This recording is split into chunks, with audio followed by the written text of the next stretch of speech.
Welcome to ISAT430 Materials and Manufacturing Processes. This is lecture 7 and 8, Materials Removing Processes. Alright, so today when I first talk about many traditional material removing processes, and then we'll talk about machining tools. First, let's look at a family tree of material removing process. It includes some of the traditional machining, abrasive processes, and also non-traditional machinings. Well, today, mostly going to focus on those processes: turning, drilling, milling, and also some other machining operations. But also there are other processes like abrasive processes to create a better surface finish. For example, grinding and abrasive processes. In terms of non-traditional machining process like chemical machining, thermal energy processes, or electrochemical machining, those are some of the newly created processes we're going to cover in another class, 431. First, let's look at what is machining. So machining, in theory, basically it is to create a cutting action that involves shear deformation, of work material to form a chip, and also a new surface. You can see that this is a new surface, and this is the chip. By creating a new surface, we're actually creating a new geometry. And for the tools, commonly we are seeing two different types of tools with two different angles. So one is the positive angle, the other one is the negative rake angle. So this is the positive rake angle, and this is the negative rake angle. This is the positive. With different angles, actually, it will create different kind of pressures on the chip and also the surface as well. Then it also can affect the heat machining and also the surface finish. Later, we're going to talk more about it when we are talking about machining tools. Let's look at in general, about machining. What are the pros and cons? So machining, it's also a process that can work with a variety of materials. Sometimes we can see, we can machine wood, we can machine metals, and some other materials as well. And also we can create a variety of shapes and geometries. For example, bars, rods, as well as screws, threads, and also a lot of other specific design geometries. Well, the cons will be it's a waste of material, because when we are doing machining, it's always start from a chunk of a block or a rod or a certain shape of material, and then we remove the materials in order to create the shape. So in this case, the chips that generated during the machining will be wasted. So this is one of the cons for material removing processes, and also it is time consuming, because a machining operation usually takes longer to shape in order to give a part with very good surface finish and also with good geometries.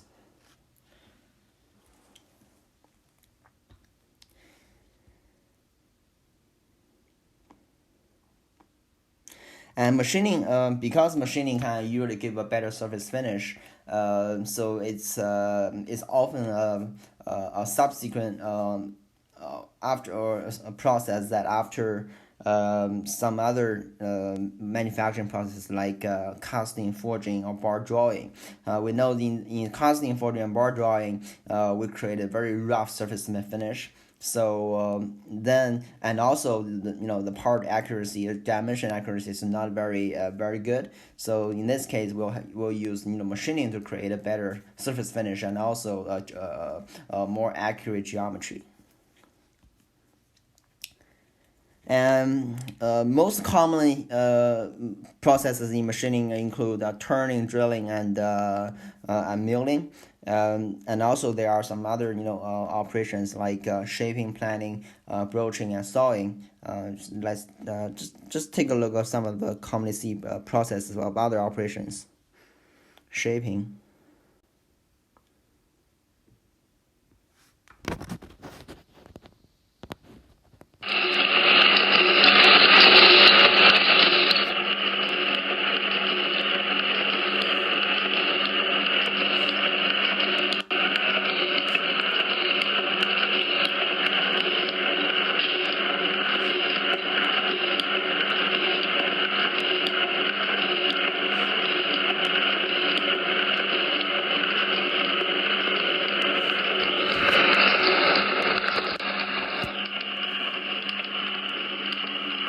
So for this process, you can see what is moving is a machining tool, right?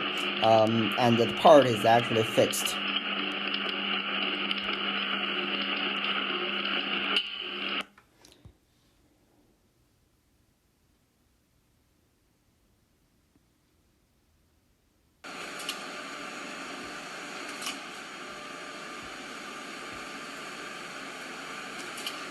Well, in this process, you can see the tool is actually fixed, and what is moving is a part.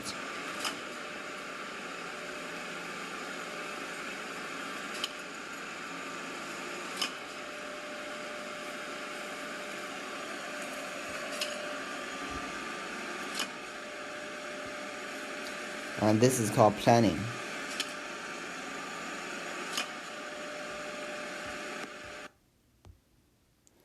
And now let's look at broaching.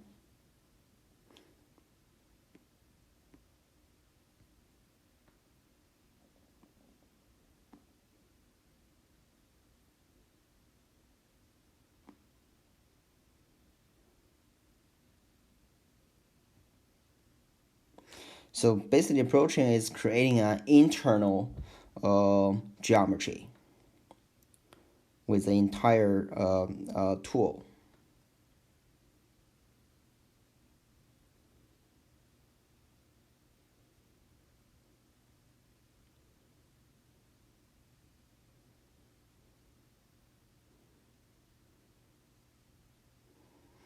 Another process that is also creating an internal geometry is boring. All right. Next, sawing is also a machining process. I assume most of you are familiar with sawing. Just take a look at this sawing machine, and we are now sawing a metal rod.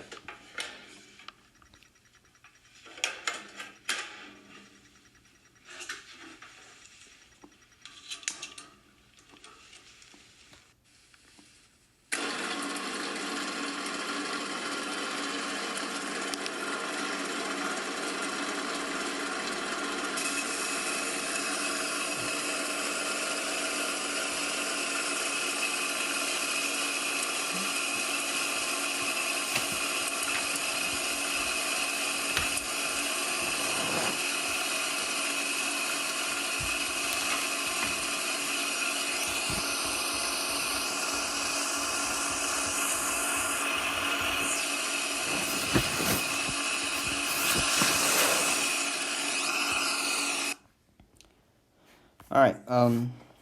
So for machining, typically it has two motions. The one is the primary motion. The other one is the secondary motion. So the primary motion is a cutting speed. So cutting speed means that is the primary speed that really cuts or removes the materials. And the secondary motion is a feed. So feed is a tool moving direction where will allow the tool to move more, remove more materials with the cutting speed direction. So for example, this turning process, and there is a cutting speed a primary motion, which is this kind of a rotation direction. Well, there's also a feed motion, which is this direction, right? So let's see there. This is the primary direction that really removes the materials at a very fast speed. Well, secondary motion is a feed that moves the machine tool to the left. And for types of the machining operations, there are single point cutting tool and also multiple point cutting tools.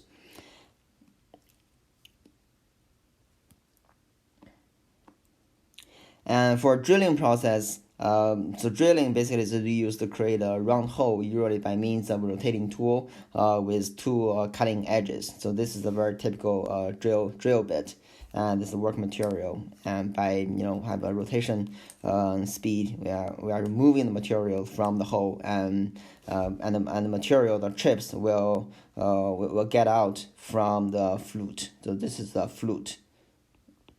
The material get out from the flute direction. And next process is the milling process. So milling process is also using a rotating multiple cutting edge tool and move across the work to cut a plane or straight surfaces. And there are two typical forms of the milling. One is peripheral milling, and also the other one is face milling. So this is the peripheral milling. This is the face milling.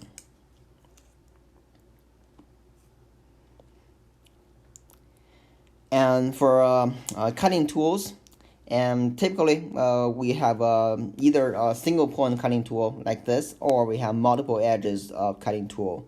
And for a single point cutting tool, we are this is the one dominant cutting edge. So this is the one dominant cutting edge. This is the cutting edge, and the point is usually rounded to form a nose radius. So this is part is typically cutting edge. So in turning, basically we are mostly using single point tools. Well, there are also multiple cutting edge tools, especially are used in drilling and milling processes. For multiple cutting edge tools, from the name you can tell there are multiple cutting edges. For example, this is cutting edge, this is cutting edge, they're all cutting edges, okay? And you can calculate the material removal rate based on how many cutting edges. And what happens in machining here is that instead of rotating the workpiece, well, in drilling and milling, basically we are rotating the machining tool and have with a really fast speed, so they can actually use the cutting edge to remove the materials. Well, for the single point tool, what happens is we're gonna rotate let the workpiece move, and then rotate and then have the cutting edge to cut it. And usually, for a typical machining process, it's dominated by three cutting conditions. One is the cutting speed, which is the primary motion. Another one is the feed, secondary motion, and also depth of cut. So depth of cut means that's a penetration of tool below original workspace. Now we can look at this example. So the cutting speed, basically, this is how fast the workpiece actually rotates, right? Spins or rotates. That's the speed, cutting speed, because the cutting tool is fixed, right? It is not moving at for this kind of rotation direction, it is not moving. So the only moving part is the workpiece. So that's why the speed of the rotation of the workpiece will be the speed the actual material will be removed in that motion. Well, another motion is a feed. So feed means how fast it actually moves along this axis of the workpiece. The depth of cut means this is the depth of a cut. So how much the machining tool actually get into or penetrate from the workpiece from the surface. And by using the 3 parameters, we can actually calculate the material removal rate. So material removal rate means what is the volume of material actually removed at the time unit. Okay? If we look at a chip as a rectangular shape, right? If we look at a chip at the rectangular shape, you will see this is how we calculate.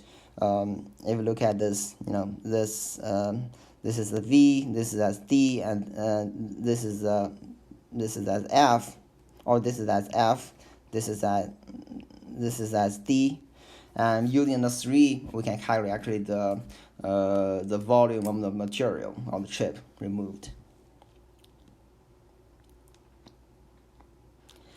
In terms of roughing and finishing, so in production, because we want to save time and energy and also the money, so we usually start with the roughing process, which is to remove most of the material, the large amount of material from starting work part. And some of the material remains for finishing, cutting. And for roughing, basically we are using very high feeds, high depths, and also low speeds. Later we're going to talk about that. Actually higher cutting speed creates better surface finish, but with lower speed actually creates a more rough finish. And also high feed and high depths also create a rough finish, but it removes the material really fast, so you don't have to go through multiple passes to remove the same amount of material. So this is why roughing will be economic solution for as for the first operation that requires to remove most of the materials. Well, in order to create a more accurate or fine surface finish, and we'll have to use finishing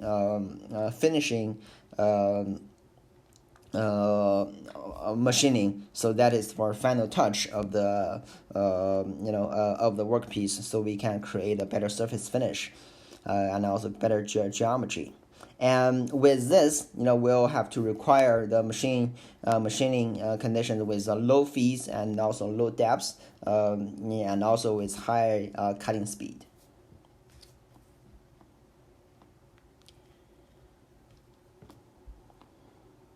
So a machining tool is a power-driven machine that performs a machining operation, including grinding.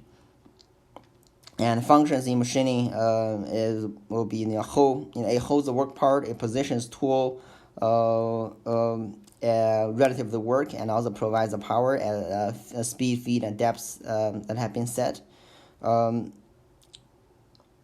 So machine tool basically applies to the machine that perform metal forming operations. And when we are looking at machining operations, usually we use a 2D model, or sometimes we call it orthogonal cutting model. We have shown this picture before, and so this is actually, we need to make sure this is the tangent theta.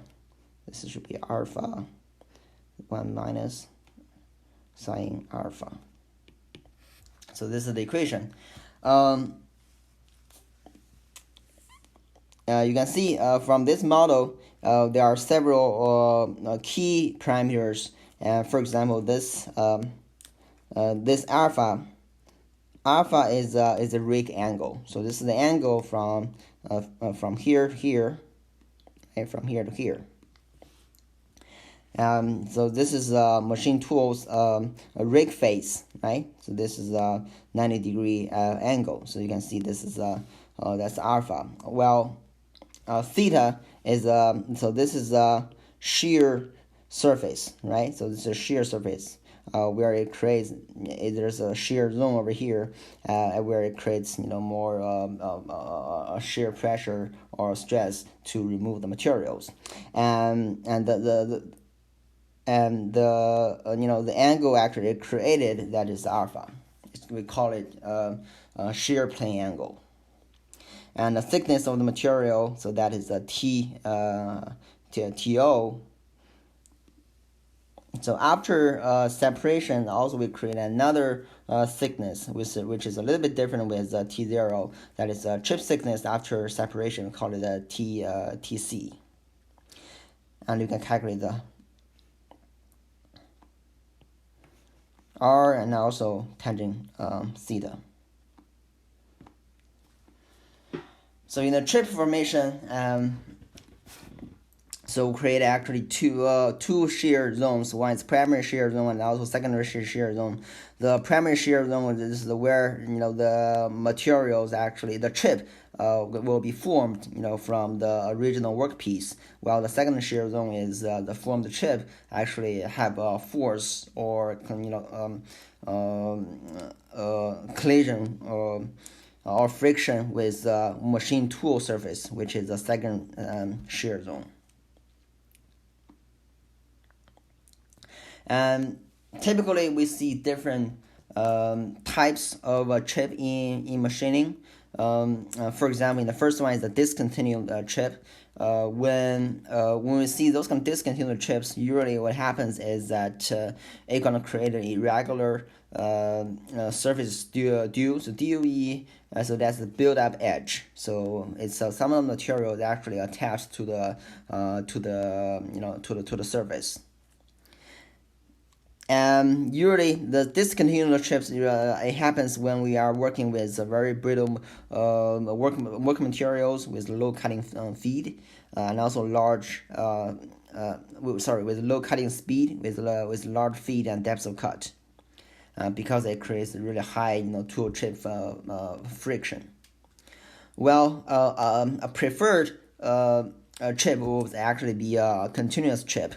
Especially when we are doing finish machining. Usually, the continuous chip will form when we are working with ductile work materials with high cutting speed, small feeds and depths, and also with sharp cutting edges. You can see there's no bit up edge formed at the new surface, and of course it creates a really low tool chip friction. Well, another type of the chip formed is like this, is also continuous chip, but also it creates a little bit of a build up edge at the surface, a new surface, and also at the shear zone. It happens when we are using low to medium cutting speed, so it's more of a in between of finishing operation and also finishing machining and also rough machining.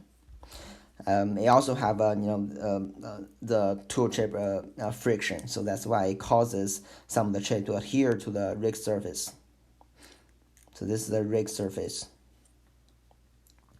There's also one type of chip. It is a threaded chip.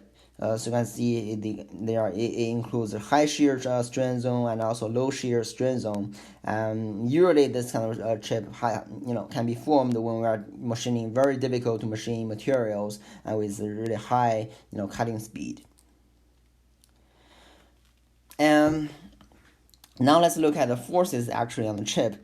Typically, there are two directions of forces. Two types of forces. One force is a friction force, which is F here. It's friction between the chip and the tool. Okay, so this is F, friction between a tool. Another force is shear force. This shear force. That is for creating the shear zone of a new workspace, a new workpiece, and also the chip.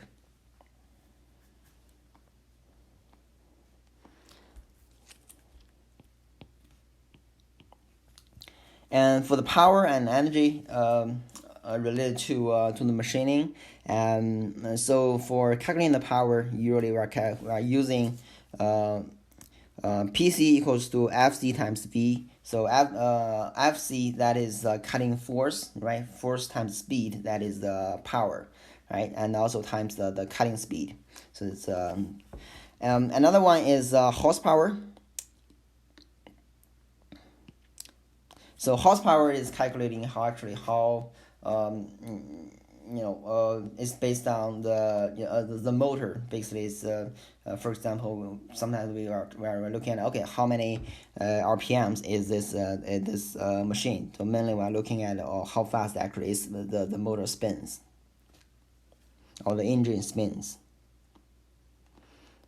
So when we're calculating the gross power to operate the machine tool, actually the PG equals to PC divided by the efficiency, because when we are using the force and also the speed, that is the power that is at the really cutting or machining surface, right? Machining tool, and a workpiece. But also there's some kind of the energy loss at the machine control. So that also that's why we need, if we want to calculate the gross power, we have to divide it by the efficiency. And typically the efficiency of the machine tool is 90%.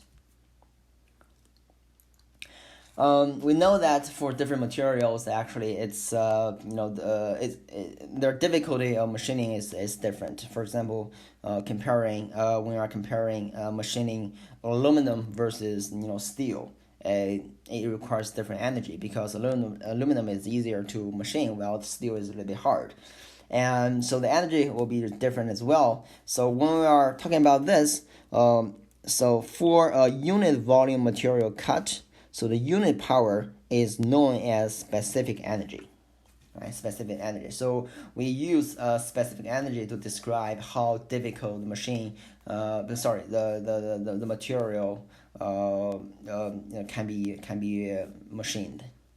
And how do we calculate the unit power? So basically we use PC divided by, so this is the power, right, for removing materials, and this is the rate of this is material removal rate, right? So we use this to calculate the unit specific energy, or the unit power. And you can use this table to look at what are the specific energy and unit powers for different materials. Now let's take a look at stainless steel versus maybe magnesium. So stainless steel, the unit power is 2.8, while the magnesium is actually 0.4. It's higher than aluminum, aluminum alloys, and also bronze and brass, but it can be lower than different grade of alloy steels. For example, this alloy steel actually has 4.4 specific energy. So when the reason we need to talk about specific energy is because if we know a certain application in a company, for example, some companies are making a lot of things with steel. Some companies are making a lot of things with aluminum parts. When you are purchasing equipment, right, you have to think about, okay, what is power actually really needed for this company. You do not need to buy a really fancy machine that requires the tons of really high investment, but a lot of functions do not need. Well, we just only need to buy a more appropriate machine that just meets the the power we need. So this is one of the reasons that why we need to know the the energy of it.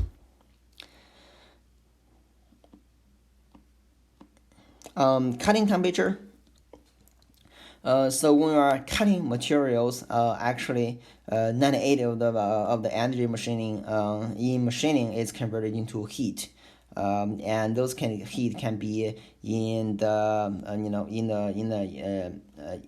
in the chips, or it can be in the workpiece as well, and also some of the heat will be in the tool.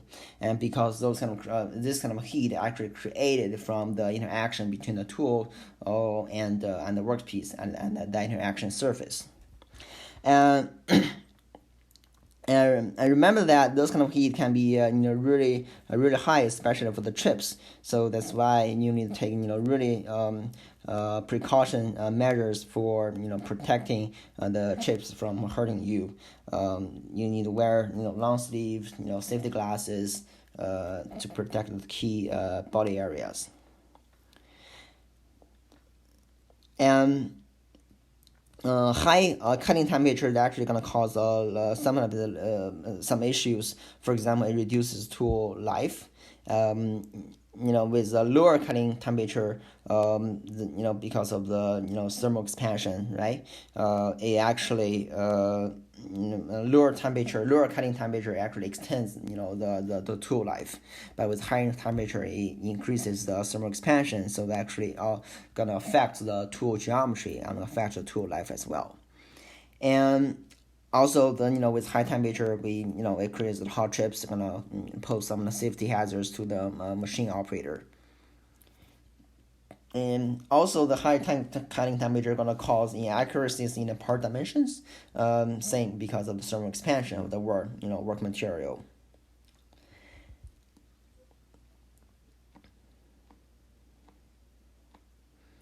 We already talked about this.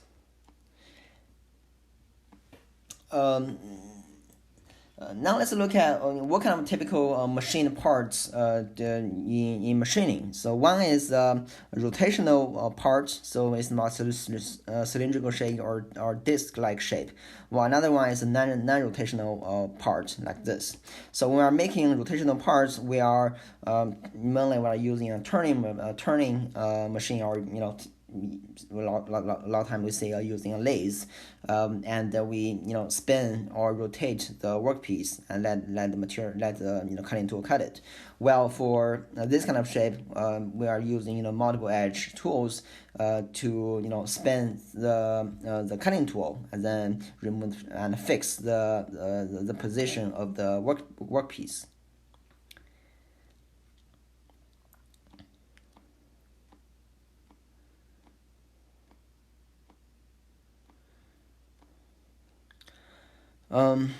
For generating the shapes, there are different kind of shapes are generating. For example, the first one is straight turning.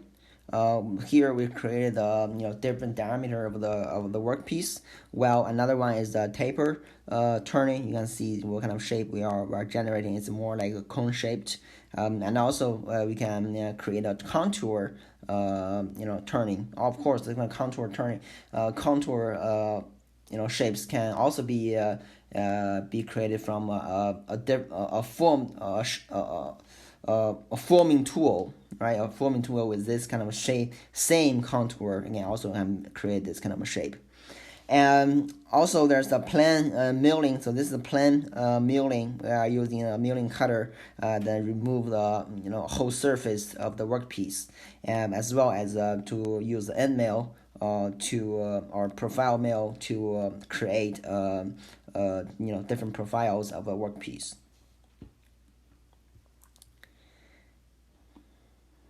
So this is a form tool we just talked about. You can see the form tool actually have this kind of shape. You can form this this geometry. And for a drill, this is a drill to form a hole shaped, and also a broaching to form this kind of shape of the part.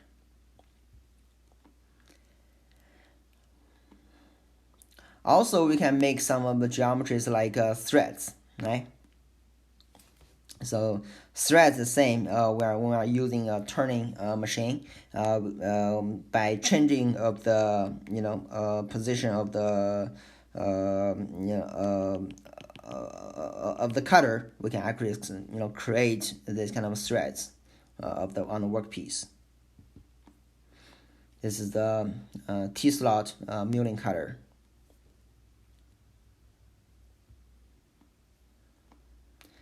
Now let's look at turning operation. We mentioned that there's turning, drilling, and also milling. These are the three main processes in traditional machining.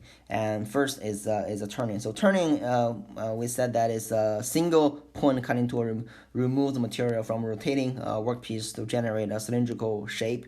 You can see how many shapes they can actually create. We have the facing, taper turning, contour turning, form turning, and also drilling a hole, and chamfering, and cut off certain materials from workpiece, and also we can create threads, and also we can do a boring to create an internal geometry of the workpiece. And the machine usually perform a turning operation is called a lathe. And now let's look at some calculations about all the cutting conditions in turning. So in turning, because we're using the motor actually to spin the workpiece, so there's the rotation speed, which is the N. The unit is revolution per minute, means how many rounds it actually spins per minute, at a certain time unit. Well, how do we calculate that? Right? How do we calculate? We can use cutting speed, right? Cutting speed means how fast it cuts the materials at that, at the rotation motion or direction. So cutting speed is in a unit of inch per minute. Inch per minute, how fast it actually moves. And then also there's this is a pi d, right? Pi d will be parameter of the of the rod or the workpiece. So in this case, we can calculate how many rounds using V divided by pi d. We can get how many rounds it actually spins during a certain time unit. So this is the revolution per minute. And the cutting speed is usually we call it RPM. Okay, and the feed. Feed, and this is the feed and the feed rate. So feed rate means the speed that the machine tool actually moves at as its direction, right? Well, how do we calculate? Calculate the feed? We are using feed rate. We are using the feed times, right? So feed means that is distance traveled per revolution. Right? What is the distance it traveled per revolution? So it means when we have a cutting tool, and then when the workpiece turns one round, right? When it turns around, okay, how much it actually moves at at this direction. Well, if you want to calculate at a certain time unit, for example per minute, or at a different time unit, then we need to use F times the N, right? This is the minute per revolution, and this is the revolution per minute. So in this case, we can calculate the feed rate. Okay. Sorry, it's not.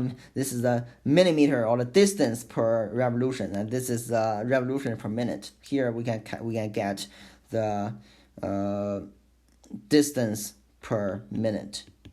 So this is the feed rate at this direction. Well, if you want to calculate machining time, in this case, a simple way is if we know how long we need to machine, for example, L, and if we know the feed rate, we can use this equation, Tm equals to L divided by Fr, right? Simply to calculate how much time it takes the machine tool from moving from here to here. So this is the machining time, and because Fr equals to NF, we can actually to use N to in this equation, and then we get this equation, right? For example, if we know the distance of travel, we know the diameter of the of the workpiece, and if we know the feed and also the cutting speed, we can calculate how much time it takes for the machining. And for the MRR, material removal rate, as I mentioned before, it's actually it's a 3D shape like this, right? Eventually, the chips you removed will be like this. So that's why it's the V, F, and D. right? We are using VFD to calculate the material removal rate.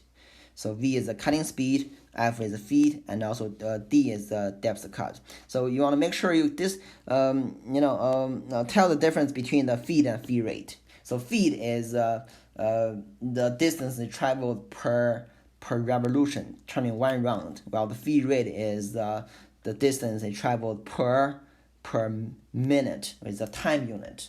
Okay. Now let's look at one example.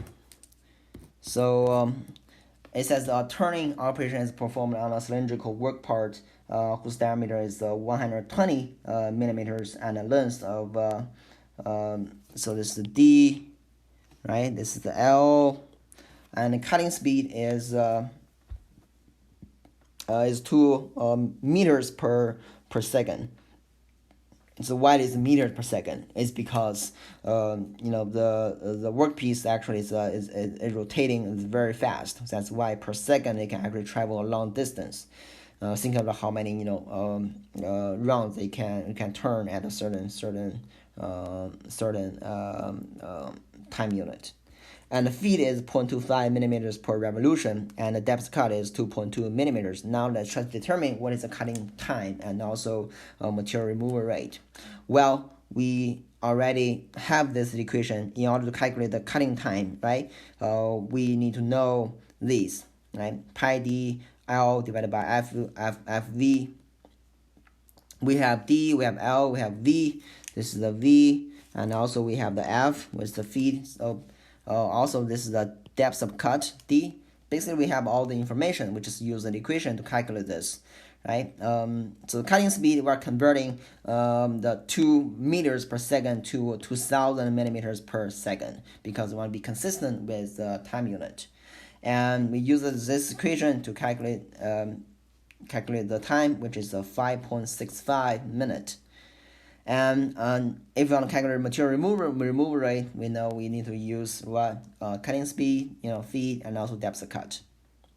So VFD, this is cutting speed, this is feed, this is depth of cut. And then we can calculate what is the volume removed per time unit, which is a second here.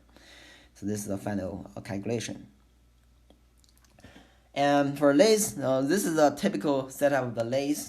And you can see there are speed controls, feed controls, and also this is a spindle. This is also a place where you need to hook up your or load your part, right? And for the feed direction, this is the feed direction which moves the machining tool to the workpiece. And this is the tool post, and this is the tail stock, which is to align the center. And this is the bed, also cross slide. So the machining tool actually moves at 2 directions. One is this direction, and the other one is this direction, right?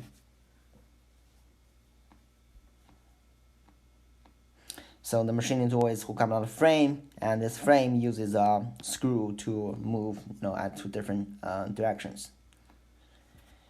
Now let's look at the holding workpiece on a lathe, in a lathe. And typically we have different kind of holding parts. For example, a dock plate, sleeve plate, and 3 jowl and also 4 jowl. Here there's a video talk about how to choose different chunks and for holding the workpiece on the lathe. I suggest you watch this video and it will give a better understanding of holding a workpiece on the lathe from a machinist perspective. Next, boring. So boring is also part of the turning operation, but boring is a typical turning is we are creating external surface or external geometry, while boring is actually creating an internal geometry.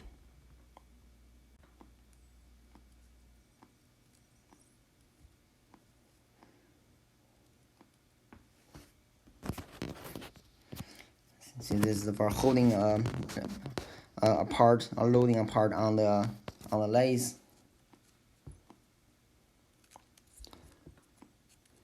This seems to be a 4-jaw lathe.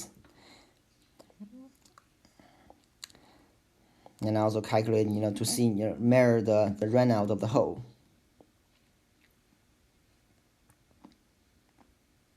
Face run out.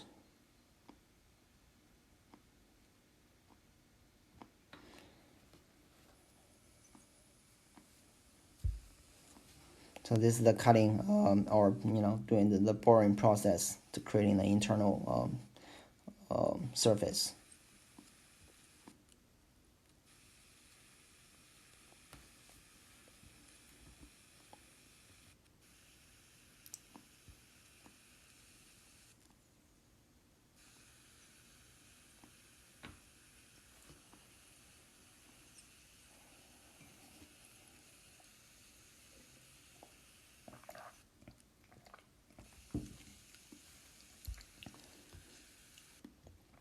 All right.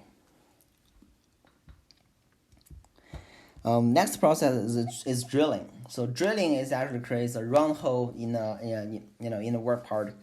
Compared to boring, which boring only enlarges existing hole, while drilling actually creates a round hole. And the machine tool is called a drill press, and the cutting tool is called a drill or drill bit. Again, you can use it. You can see this from this picture of how typical drawing actually is formed. Typically, there are two different holes are created. One is a through hole, the other one is blind hole. The through hole, we can tell that the hole, the drill bit actually goes through the entire workpiece thickness, right? Depths to create the hole, while the blind hole means we are not going through the entire thickness of the workpiece. And for cuttings, similarly, for there's a rotation speed, which is machine tools rotation speed, and the cutting speed is also can be calculated here. The cutting speed divided by pi d. That's the d is the drill diameter. Remember, this is drill diameter. In turning, that is workpiece diameter. Okay. Well, for calculating the feed, basically the same. The only difference is the machining. Is machining time. When we calculate machining time, typically we use remember in turning we use L divided by feed rate. Well, for that L it's very easy to see, but for this L is a little bit different because we need to use both the thickness of the workpiece and also A here and also the A here, okay? Because actual cutting, when the finishing of the cutting actually starts from here. That's why we need to use the lenses, with a T plus A for the total length. And well, how do we calculate the A? Because if we know a machine tool, we actually in the tool description or in where you purchase this kind of tool, you can actually calculate the A from this kind of theta and also the diameter. Usually you can get those data from the machine tool data sheet from the retailer. And for calculating the MRR, so MRR, because MRR is the volume, right?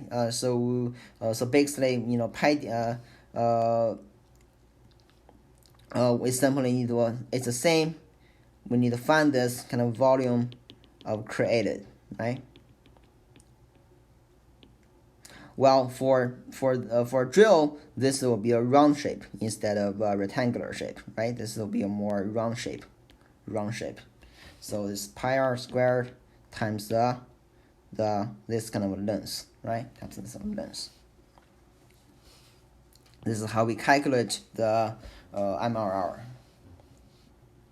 For drilling. Now let's look at one example of drilling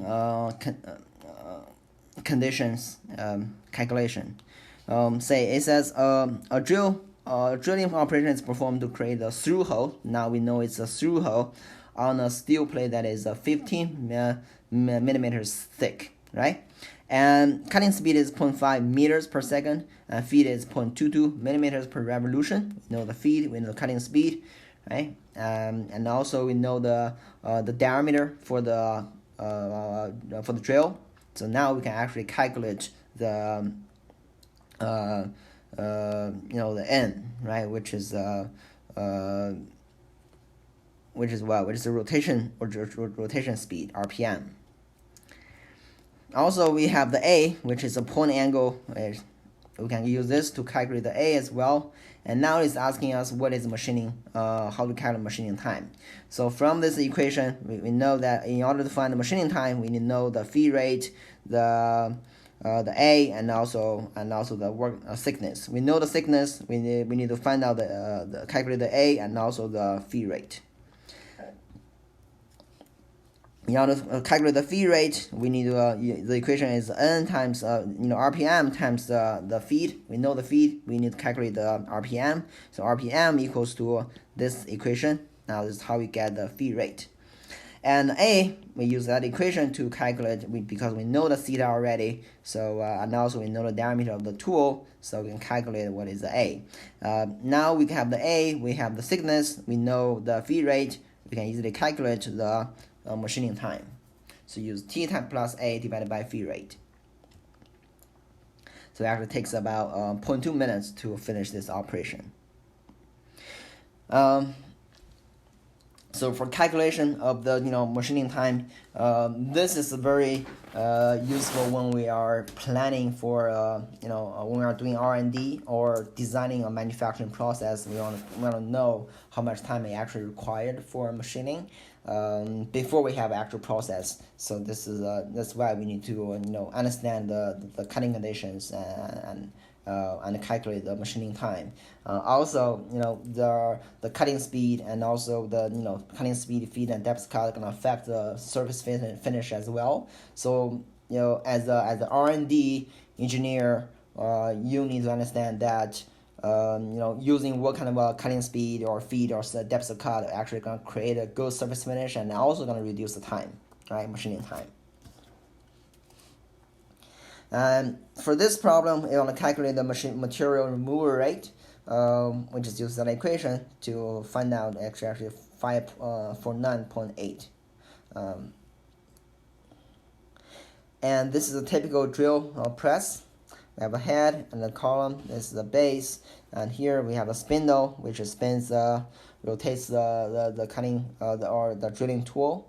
And this is the table to hold the workpiece. Different operations related to drilling. You can see this is a reaming, and this is tapping. Tapping can be tapping some of the threads, and also counter bore, counter sinking, center drilling, and also spot facing as well. And work holding for drill press, typically usually we just use a vise to hold the workpiece and then to drill the hole. And also if we are making a large quantity of material parts for mass production, usually we design a fixture so we can easily hold the part on the fixture and then do the operation.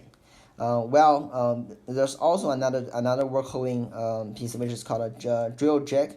So drill jig is one of the tools that actually it's similar to fixture, but it provides a guiding path for the drill tool. You can take a look at this drill jig. Considering the Chevy Silverado, you owe it to yourself. So, are you using engineer square and all that? But the one which I'm going to show you is this particular model from Axminster. I mean, there are a few different models which look similar, and it just retails for around 20 pounds or so, and it's got a pretty good review. It's got almost a 5-star rating, and you can see that it's been viewed heavily every day. So, out of the box, you have all fuel, school. So there are 4 knobs on this jig, The first one is used to hold the drill in place. So if you want to drill at a fixed length, this is the one to do. You lay rods perfectly flat against the steel plate.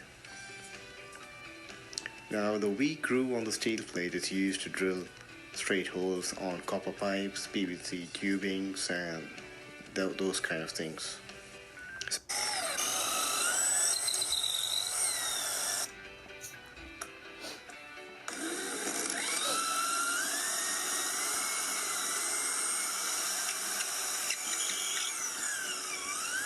So this is how to use a drill jig.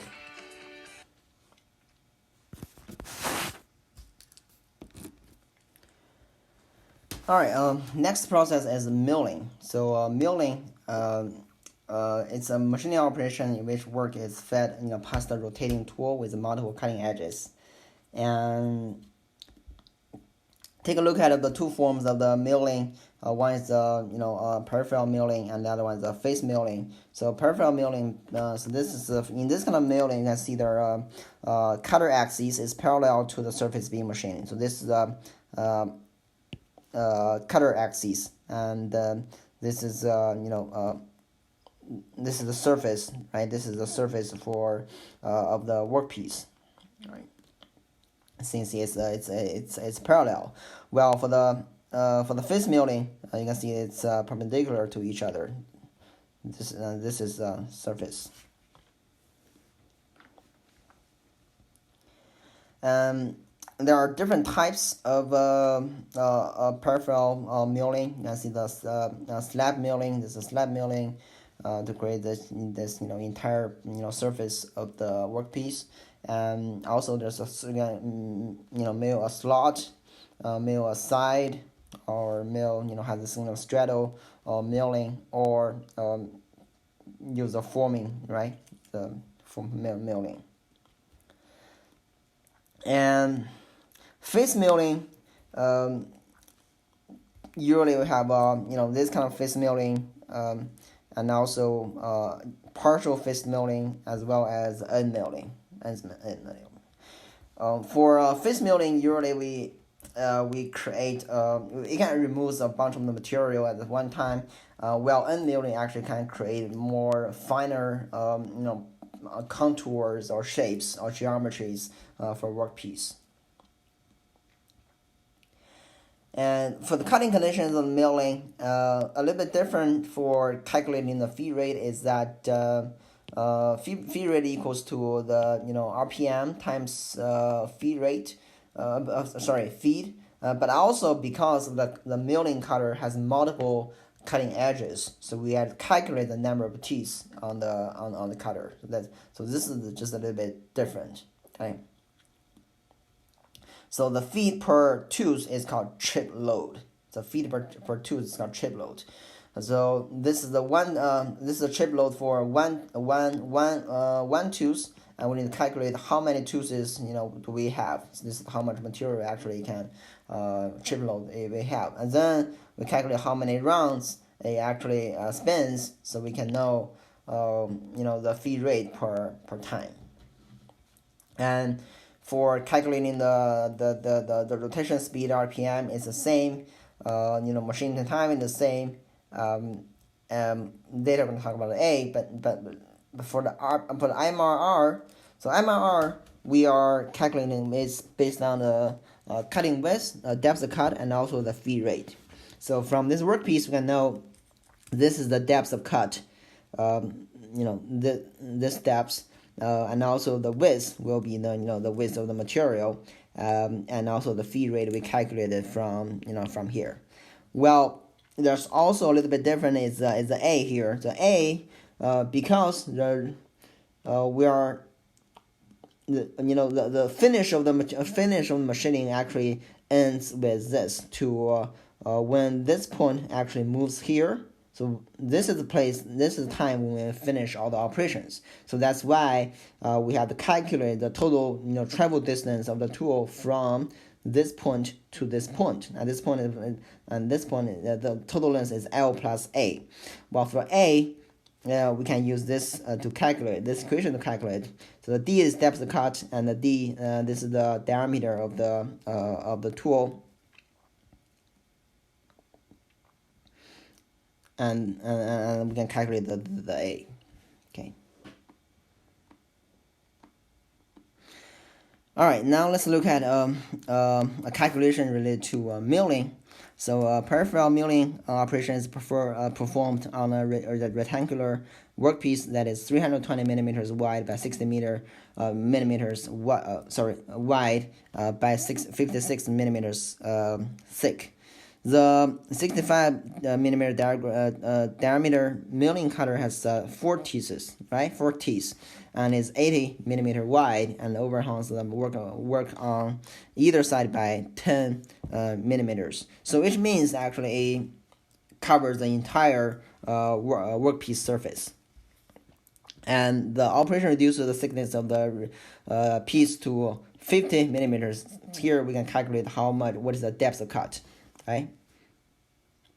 So the original thickness is 56. Now it reduces thickness of piece to 50, means depth cut is a 6 millimeter depth cut. And the cutting speed, we know it, and the trip load, we have it. And now we are asked to determine the machining time.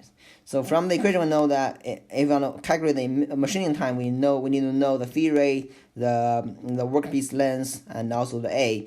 We know the A, we know the L. Now we need to find out the A and also the feed rate, right? Feed rate equals to this, and A equals to this equation. So now we can start to calculate. First, we need to find the RPM. RPM, we know the cutting speed divided by pi d. So this is the revolution per second.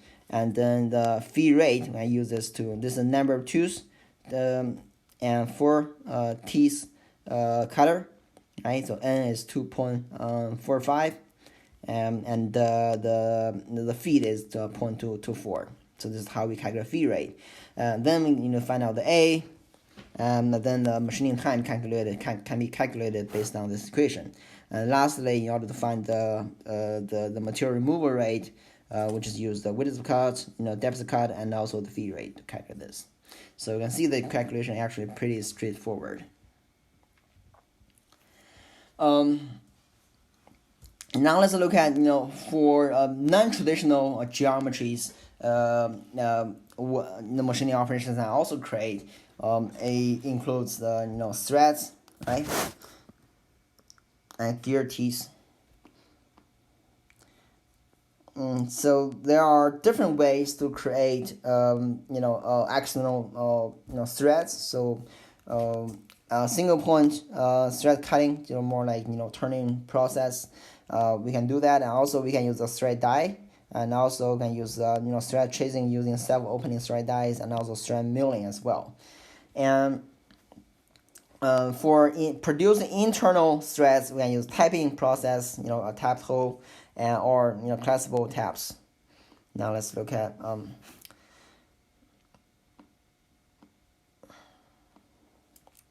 so this is how we can create threads in 2 different ways. One is a self-point thread cutting. Let's take a look at this process.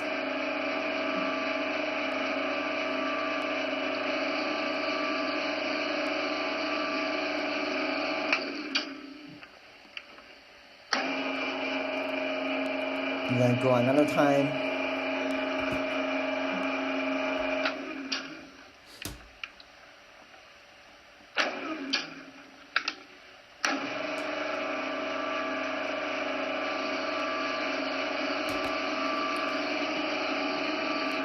Then repeat the process again until later we can create this kind of a thread.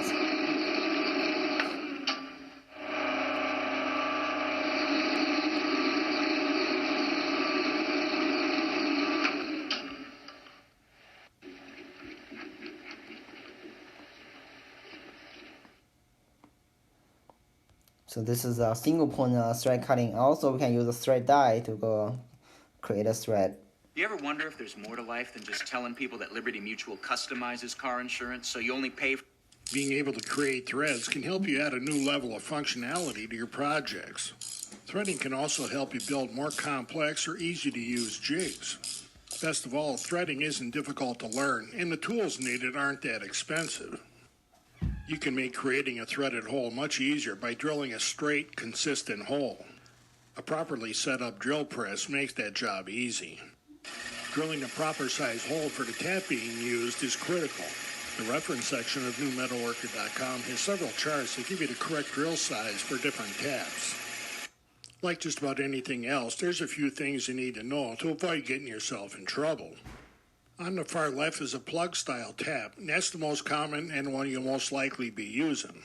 Next to it is a national pipe thread tap, and that's very common, but there's a couple of tricks to using them. And finally is a standard die, and we're going to look at using all of these. These dies are identical, except the one on the left has the bottom side facing up. You can see the cutting threads taper out to nothing on the left, and on the right is the full cutting threads at the top. This die set only has writing on the bottom surface, so when we install it into the holder, we want that bottom surface facing out. The plug style tap that we're going to be using has a tapered end that helps get you started in a hole. When deciding on the depth of the hole, it's important to remember that that taper means that you're not going to get threads all the way to the bottom of the hole. Most threaded holes are like this. That little extra space at the bottom of the hole is a good place for debris or scale to fall without interfering with the bolt. You can see here how the tapered part of the tap relates to that unthreaded portion of the hole. When used with the proper size hole, that taper on the tap helps you get it started straight. You really want to focus on keeping the tap straight to the hole the first few turns. When a tap actually starts cutting threads, it'll want to stay straight all on its own. A little bit of oil on the tap will help it cut cleanly and help it keep the chips free. When the tap starts cutting threads, you want to make sure that you go about a half to one full turn and then back it up a quarter to a half a turn to break the chips. Then you can turn the tap back in where it starts cutting threads again and go another half to full turn before repeating the process. I like this ratcheting tap handle from my KB tap and die set. That ratcheting action makes it easier to keep the tap straight because you don't have to go hand over hand. And once the tap's well established in a hole, you can spin it easier like you would a regular handle. The directional lever for the ratchet makes it easy to back up to break up the chips and then flip it back into forward and run it back down where you're cutting threads again. After you've cut all the threads, remove the tap and clean up the flutes to get rid of all the chips that are in there. And then I'll add a little oil and run the tap over the threads a couple of times just to make sure they're all good and clean. Then we can screw the piece in that the hole's designed for and see how we did. Using a die is very much the same. Make sure that you get it started square whether you're making new threads or cleaning up old threads like we're doing here. As we did with the tap, you want to make sure you back up every now and then to break up the chips. I also like to go back and run the die up and down the threads a couple of times just to make sure they're all clean. This is a national... Alright, so that's about using a straight die. Also, there are some self-opening straight dies. You can watch that video as well. And there's another way is to mill the threads. So you can see. Let's watch this video to look at how the milling of the thread die works. This is a short video of my milling machine with the right angle milling cutter mounted and the 4th axis. I'm using these in combination with Mach 3 on my computer to do thread milling. The milling head is, you may be able to tell from the video, is mounted at an 85-degree angle off the axis, or about 5 or 6 degrees off axis from the 4th axis. And the blank I've got in there is a piece of 3/16" drill rod. I'm going to be cutting 1024 threads, and the cutter is a 60-degree included angle milling cutter. The code that I use for this, the G code I wrote myself, very simple, very easy to do, only about 5 or 6 lines of code, and very easy to do. So let's start it up and show you what it looks like.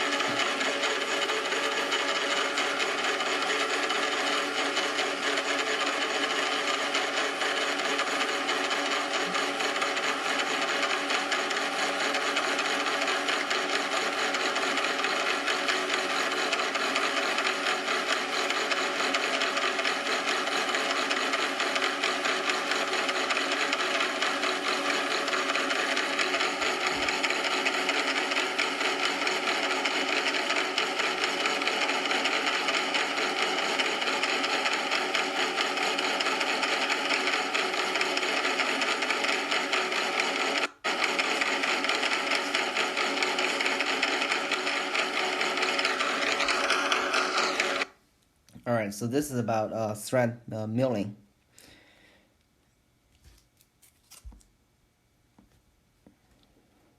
Another geometry is the gear. When also using machining operations to make gear teeth, and these gears can be made from the full milling, gear hobbing, or gear shaving, or gear broaching. Now let's look at for milling.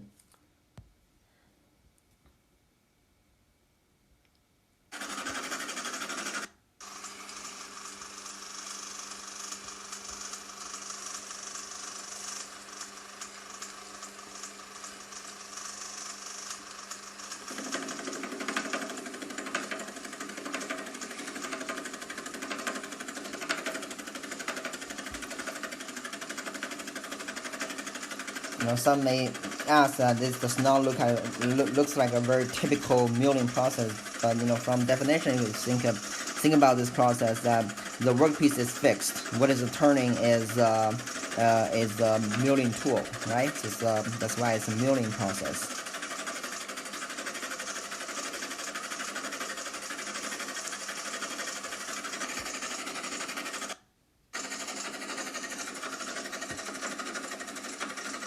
So you can see how tooth is milled with this milling machine. Another one is gear hobbing. So hobbing is it has a slight helix, and its rotation is coordinate blank. And so this is a typical shape of the part.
So this is the hobbing process. And also we can use broaching to make the gear as well.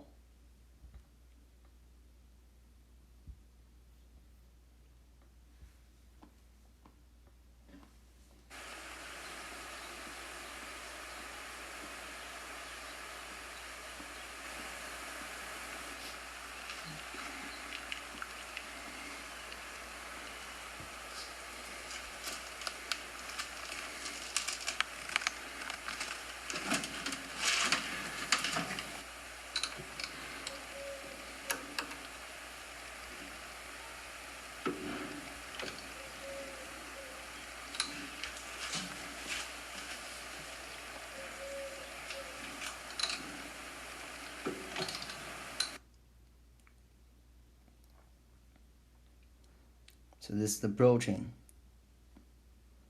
to make the internal gear shape.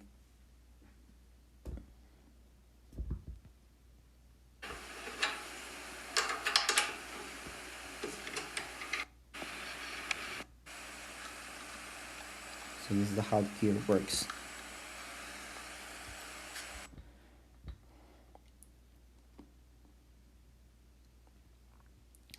All right, now we talked about some of the traditional machining processes, cutting, turning, drilling, and also milling. Now let's look at about something about cutting tools. So this is mainly gonna discuss about cutting tool life, tool geometries, and also supplementary material related to cutting tool materials and also fluids. The reason we need to talk about cutting tools is because it's the choosing of the tools and understanding how the tool works also gonna affect the quality of the part you are making, as well as the cost and energy consumption. All right. So a tool, as we know, when we use a tool for a long time, a dolls or a start to wear, and but there's a period of time that different wear kind of happens. Well, when you get into when we have a new tool, actually gonna go through a very rapid initial wear. So this part, and then the wear starts to get a little bit uniform and slow shape. It's called the steady state wear region. And after that, when it goes to a certain period of time, it actually starts to have a really accelerating wear rate, because that's the place where it fails. And the tool fails in three different modes. One is a fracture fail, or temperature fail, or gradual wear. So fracture fail means the cutting force becomes really large and or dynamic, leading to a brittle fracture. Well, temperature failure means cutting temperature is too high for the tool materials. Well, gradual wear means it is the most normal tool fail, which is gradual wear of the cutting tool, and this is of course this is preferred. In actual manufacturing process, we or design, we can control the first two parameters in order to avoid the fracture fail and also temperature fail.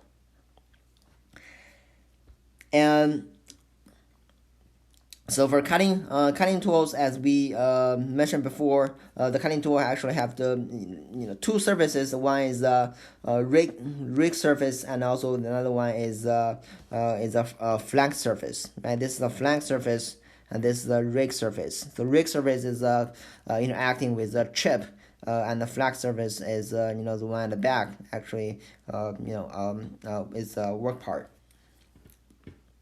And also there's an angle for cutting, with the rig angle. So suppose that the cutting tool is moving on the same direction, right? Same direction.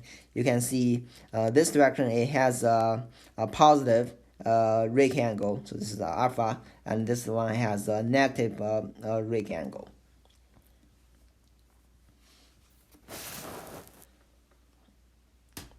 So the fracture and the temperature failures are premature failures. So it means that the tool actually can still be used, and this tool is still for its surface, its geometry are still good. It just fails because of the human related issues. And a gradual wear is preferred because it leads to the longest possible use of the tool. And gradual wears usually at two locations on the tool. One is a crater wear, the other one is flank wear. So crater wear occurs on the top rig's face, and flank wear occurs on the flank surface. You can see this is a flank wear, right?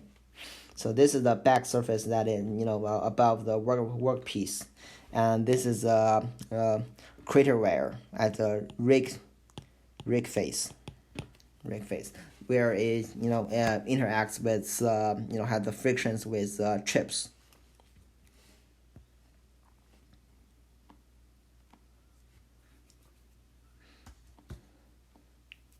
So this is the camera that monitors the cutting of the material with the tool, and interacting with the surface, and how the chip is removed.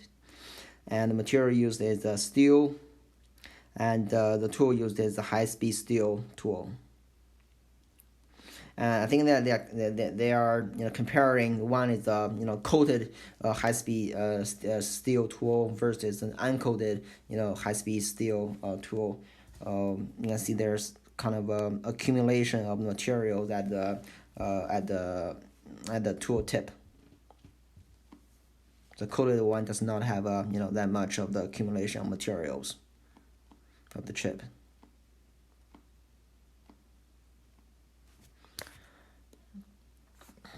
So above one, you can see the friction between the chip and also the rig's face.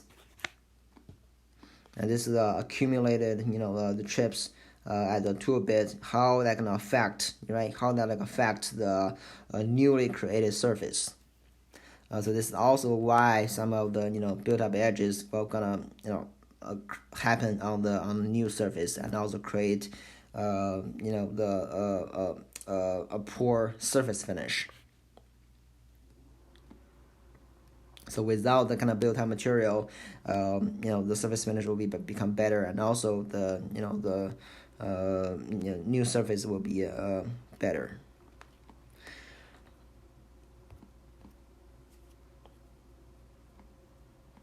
So after we know what kind of typical tool failures are, then we can actually design tools that to avoid those kind of failures. So, and also to find out what kind of material we use for those tools. So a tool need to have a really good wear resistance, so to resist abrasive wear, and also have a really good toughness to avoid fracture failure. Of course, because the machining has a really good high temperature, also we need to make sure they have material we choose have a good hot hardness.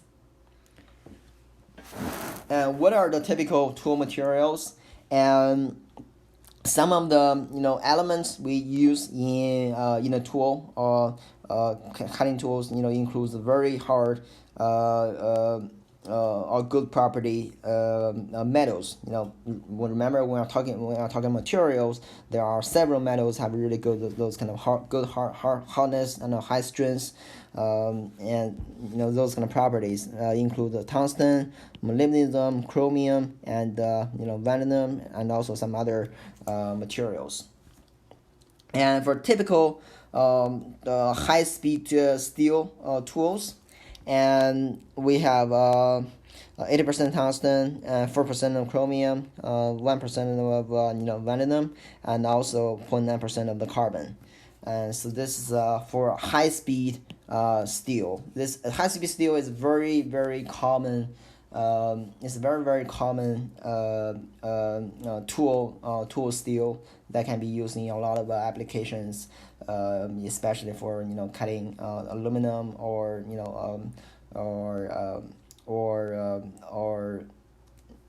like wood or some other not so hard materials. And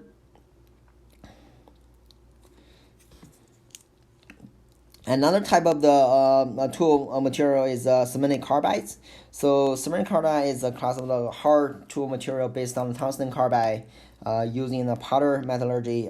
Later we're going to talk about powder metallurgy techniques. How do we use the powder to create parts, with cobalt as a binder. So two typical types, non-steel cutting grades are only the tungsten carbide and also the cobalt, and also steel cutting grades like titanium carbide and also titanium carbide and now tungsten cobalt added to this. General properties about cemented carbides. We know the carbides are really hard material, parts, and they can endure good. They have a really good hot hardness, good wear resistance, and also thermal conductivity and good hardness. So all these same as elastic modulus, toughness. Of course, toughness is a little bit lower than the high speed steel. So all these all these properties actually make the cemented carbide a really good option for tool material, which is also better than high speed steels. And another one is ceramides. So ceramides,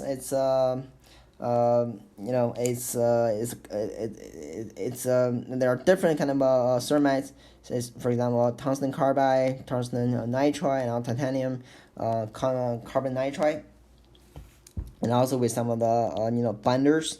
And so all these materials added up together into ceramides that have really good property for machining really hard materials, and also it can last a very long time with ceramides. So that's why a lot of application related to ceramics will be high speed finishing, or more of a finishing material, and or when we are making or machining really hard materials like stainless steels or cast irons.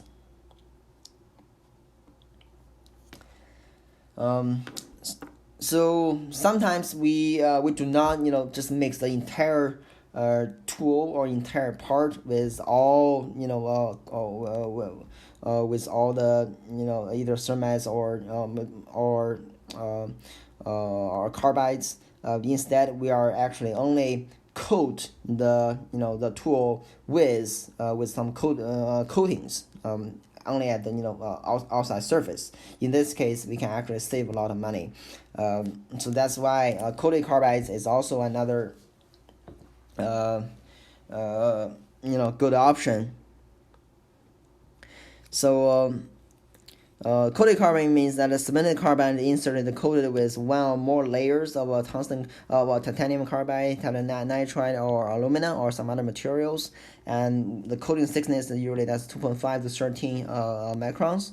And application is usually the cast iron, also it's kind of hard machining processes with high speed and all dynamic force or thermal shock are minimal. Ceramics. So ceramics can also be used in machining. Of course, a lot of times the ceramics are used as in abrasive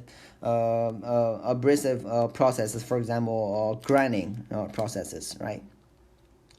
And also can be used in turning or in milling as well. So we know ceramics have really good properties in terms of its hardness.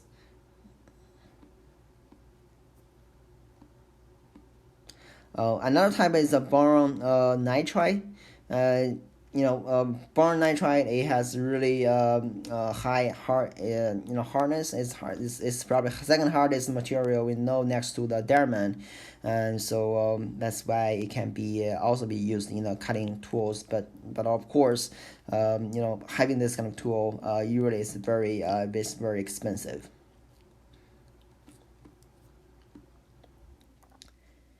Now let's look at the tool life. When we're talking about a tool life, so mainly we're going to look at how fast actually the tool wears and what kind of parameters, what are the key factors that are affecting the tool life. One factor is the cutting speed. So this is an experiment we are looking at with different cutting speed. This is cutting speed V equals to 160. This is 130. This is the 100. Now we're measuring the tool flank wear. So the flank wear, is one of the measures for the tool wear, and you can see with the lower speed, actually the wear becomes a little bit slow, right? So time of cutting, it can have actually a lot longer. While with higher speed, the time of cutting it can allow is actually a lot shorter than here. So this is the bar we want to meet, right? And once it reaches this kind of a wear level, means the tool is it's failed. Okay. So we know that from this chart we can tell that the higher speed actually increases, higher cutting speed increases tool wear. And this is a natural log plot of the cutting speed versus the tool life. This is tool life. This is the cutting speed. We can say with higher cutting speed, actually the tool life is shorter. With the lower cutting speed, the tool life is longer. So cutting speed, we know it's one factor affecting it, and Taylor. So Taylor is one person that discovered this relationship of cutting speed and also tool materials with a tool life a tool life, and he created this kind of equation. So v is the cutting speed, and time t is the tool life, and n is the slope of the plot with the log norm plot with time with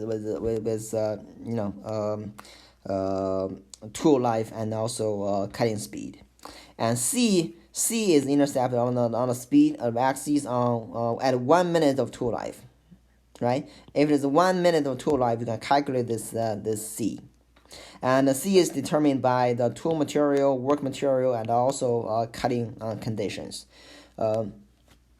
So how do we find the t? How do we find out the c? If we know how at what kind of speed the tool can only last 1 minute, then we can actually calculate the c here. From here you can let's look at what are the typical n and c's for different tool materials. Now we're comparing the high-speed steel, cementing carbide, and also ceramics. You can see ceramics has really high C numbers, so which means that it can actually tool wear is slow and it can last a lot longer. While the high-speed steel actually lasts a little bit shorter compared to cementing carbide and also ceramics. Of course, it really depends on the on the material you are working on. Non-steel work versus steel work is also different. If you are working on a steel work, means it actually wears faster. While if you are working on a non-steel work, actually it wears out slower. Now let's look at one example to explain how tool life can be applied in this kind of scenario. So this is a turning test that will result in 1 minute of tool life for a cutting speed of v equals to 4 meters per second. So from this 1 minute tool life, we can actually calculate the c, right? And 20 minutes of tool life at speed of 2 meters per second. And now we want to ask us to find out the n, the c value of the entire tool life equation, and project how long the tool will last at a speed of 1 meters per second. Because we have this 1 minute tool life, we can calculate c, and with the 20 minutes of tool life, we can calculate the n.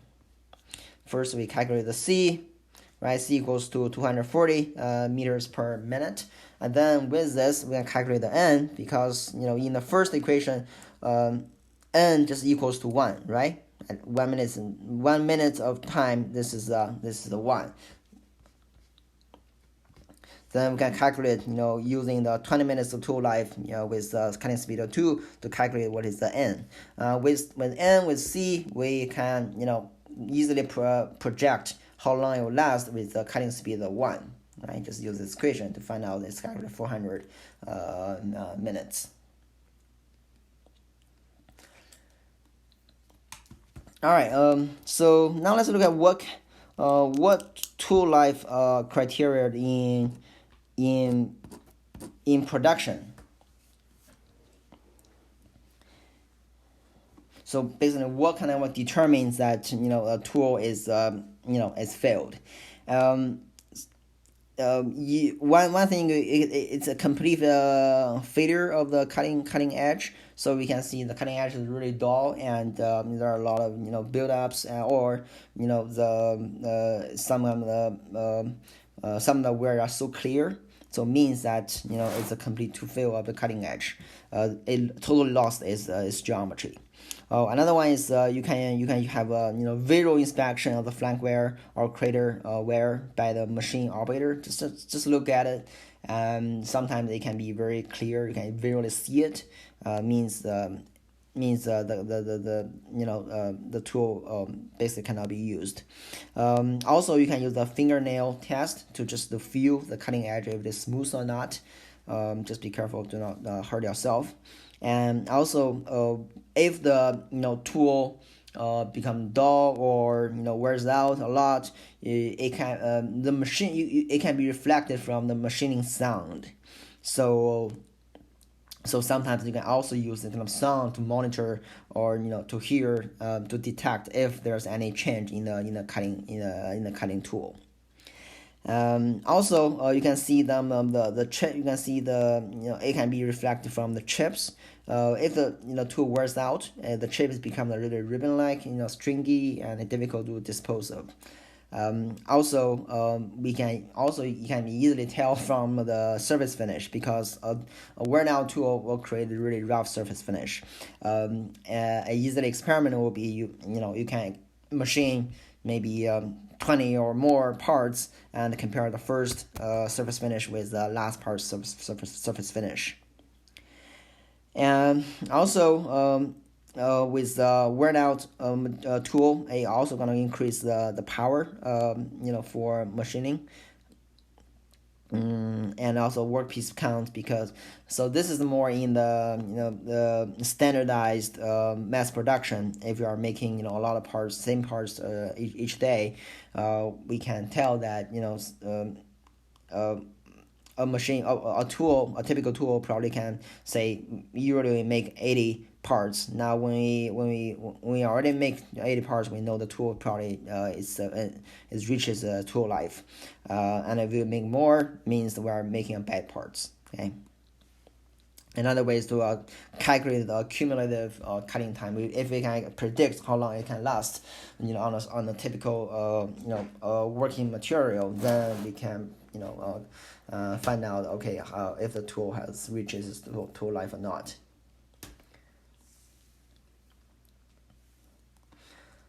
In producing a cutting tool, of course there are two types of the cutting tools, with single point tools and also multiple cutting edge tools.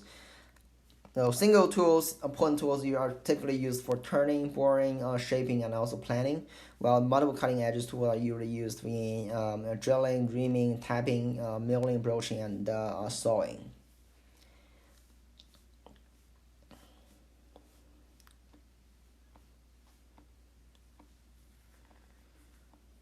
And when you are designing tools, especially for the single point tools, want to see the geometry actually affects is affected by the tool material as well, right?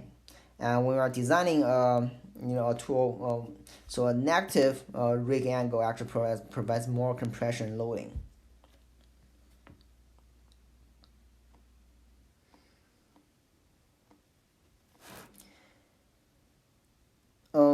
Here are different ways the single point tool can be used. So one is the solid tool, which means it has a solid tool shank, and also this is a cutting edge. But this is more to waste the materials, because once this cutting edge fails, basically you have disposed of the whole tool. And so people have created this kind of brazed inserts. So we have the insert, and it's brazed together into a tool shank. Well, another way currently is more popular is that this kind of clamped inserts. We have tool holder, and also we have this mechanical clamp, and we can simply replace this insert for the tools. And for this one single point cutting tool, there are also different shapes, from the round shapes to 35 degree shapes. And from this kind of different shape, you can actually see the strengths and also the power required, and the vibration tendency. Also, from this direction, the strength actually increases, right? And also increases the vibration as well. Well, from this direction, I see it's the round shape to this 35 degree versatility, and also accessibility, it also increases. So this is how different shapes of the single point actually affects machining. For twist the drill, and a standard twist drill actually includes, you can see this shank, this drill body, and also this drill tip, right? So in this drill body, you can see this is the helix shaped and this angle, and this is the flute. So flute is a place where it guided the chips to go out of the of the tool for the chips. And this is the bottom view of the of the tool bit. You can see this is cutting edge, and the web thickness. This is also a little bit margin. For chip removal, flutes must provide sufficient clearance to allow the chips to move from the bottom of the hole during the cutting. But for drilling, it becomes a little bit difficult because for drilling process, it just travels at different directions. The chips are traveling up, but the tool is actually going down. So that's why it's friction. And if you want to use cutting fluid, right? If you use cutting fluid, that makes it just a little bit difficult. One type of the tool is multiple cutting edge tool, and for multiple cutting edge tool means that it can have multiple cutting edges, right? So that different flute. You can see this is one example. This is a straight flute drill, using indexible cemented carbide inserts for this is the insert, right? This is also the insert for higher cutting speeds. So this is the flute where it guides the cutting chips out of the workpiece.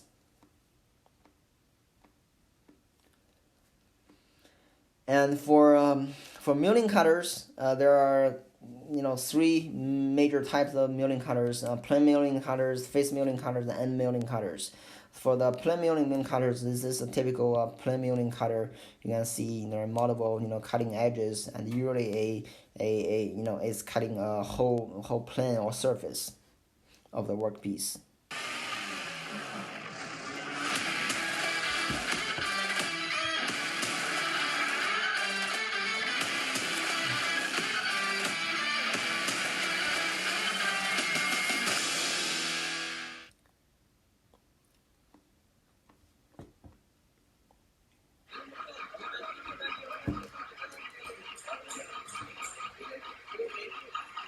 So this is the plane milling machine working.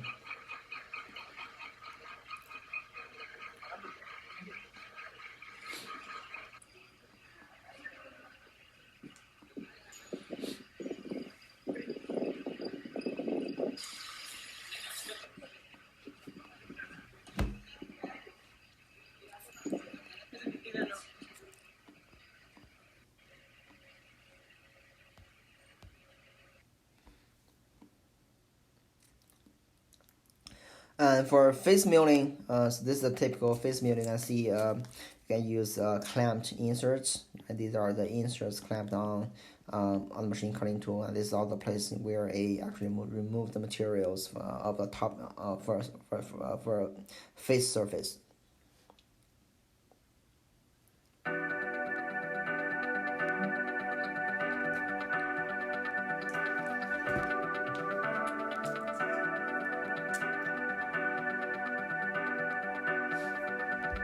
Drive keys, and a retaining bolt.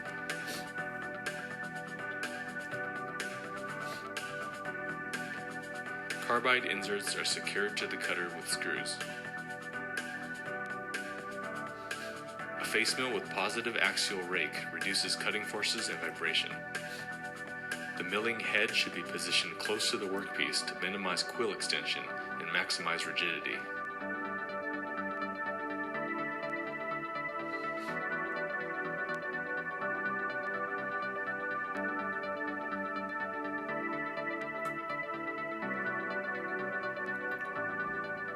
Locking the gibs on the Y and Z axes will further improve rigidity.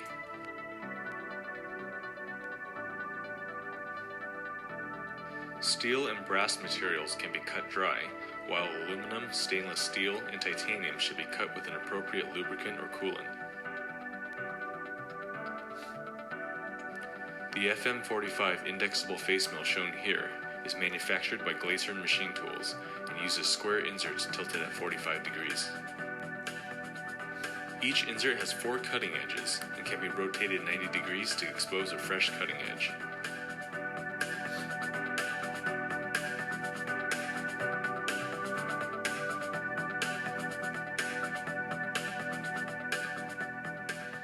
WD-40 serves as an excellent lubricant for cutting aluminum on a conventional machine, preventing soft aluminum chips from welding to the cutting edges. However, proper ventilation is required due to the smoke it creates. Sorry, so this is a milling cutter for a face milling cutter. And also another type of the milling cutter is the end milling cutter. So end milling cutter looks like a drill, but also have different flutes or different cutting edges.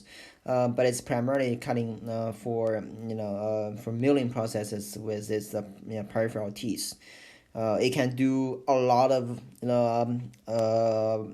machining, millings, for example, face milling, profile milling, pocketing. It can also drill a hole, right? Like cutting slots, engraving, surface contour and die sinking. The challenge is that a lot of end mills, it's smaller than the face mill, milling cutters. So that's why it might take a little bit of time. So usually we are using end mills to create a certain contours.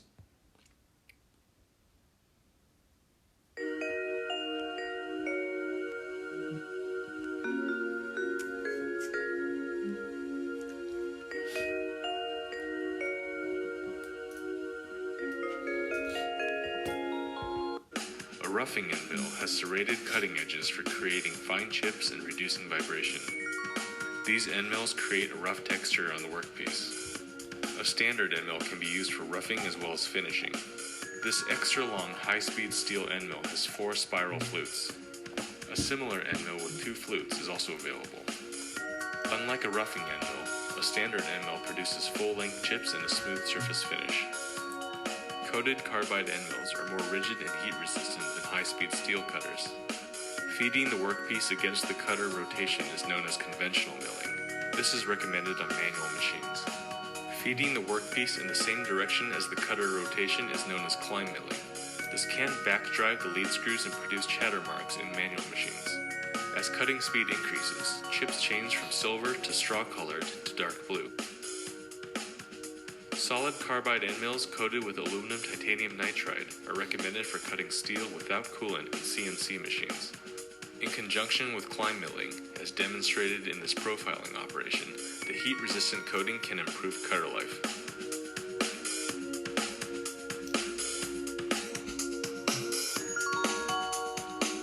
Cutting a pocket begins by ramping the end mill into the workpiece.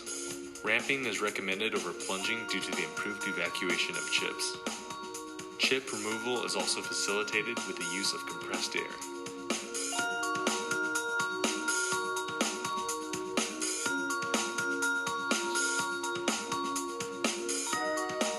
Helical boring can be used to machine large holes without the use of drills or boring heads.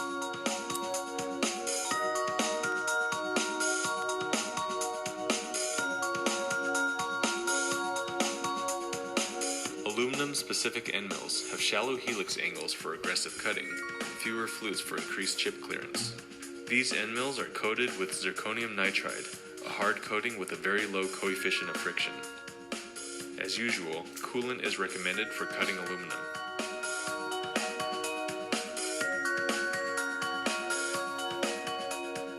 Indexable cutters, such as the Glacier EM90 end mill, use replaceable carbide inserts.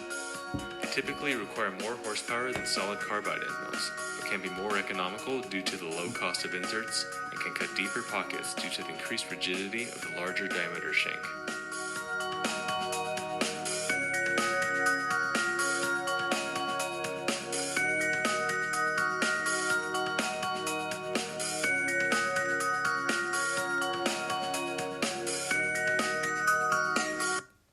All right, so this is end mill cutters.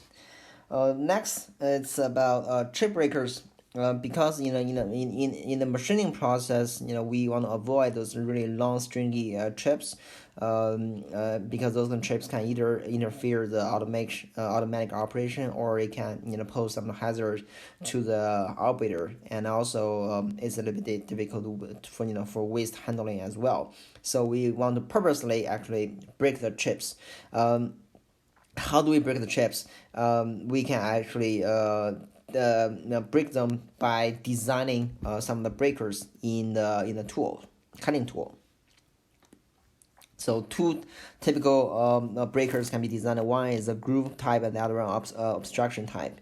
So this is a groove type. You can see this is a chip breaker. You can see this line. This is a chip breaker actually form the groove for the breaker. When the chips touches this kind of groove, it actually start to form a different shape, and then eventually it will break, by reducing its by imposing more of the stress of the chip. And another one is obstruction types. Obstruction type is we are designing this part, right? So this is obstruction. We created in order for the chip to, when it touches this surface, it will start to curl, and then eventually it will break. It's a chip breaker.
All right. And lastly, I want to talk about cutting fluids. So cutting fluids, and mainly they are any kind of liquid or gas, applied directly to the machining operation to improve this cutting performance. And the reason that we're using cutting fluid is because one is because we want to reduce the heat or reduce the cutting temperature, because heat generates it generates at shear or friction zones. Another one, having the cutting fluid, we can actually reduce the friction at the tool chip or tool work interfaces. Reduce the friction, actually reduce the heat as well, and also we can reduce reduce the tool wear, and increase the surface finish. Also, the function is to wash away the chips by have a pressure of the cutting fluid that actually flows away the chips, and also reduce the temperature, improve dimension stability of the work part. Cutting fluid, based on its function or its purpose, usually includes either coolants or lubricants. The coolants mainly is to reduce the heat, while the lubricants are mainly to reduce the tool chip frictions. And coolant, usually that's water based, so that's mainly 90% of the coolant is actually the water. Also, it can be added some other material like a little bit of oil or some other things. And it's very effective at really high cutting speeds, where the heat generate a lot, and also high temperature are problems. And for lubricants, mainly, usually it's oil-based lubricants. As also, they are, most of them are water, and it's very effective at the low cutting speeds. also reduce the temperature in the operation. Well, another type of machining is called dry machining. Means we are not using any kind of a cutting fluid. But for dry, dry machining, the pro with this dry machining is I actually avoids the problem cutting fluid contaminations, disposal, or filtration. So we do not need to care about disposal of the cutting fluid or the filtration of the cutting fluid, because cutting fluid usually that's recycled within the system itself, right? And there's filtration, and then you can reuse the coolant or the lubricant until maybe sometimes. Some months you have to replace the coolant or the lubricant, but that's the actual setup you have to design in your machine. And also some of the cutting fluid actually causes contamination on the workpiece as well. But we know the dry machining also does not have it cannot achieve the function of the cutting fluid, and it can achieve like heating, reduce the heat, right? Also the friction between the tool and the workpiece.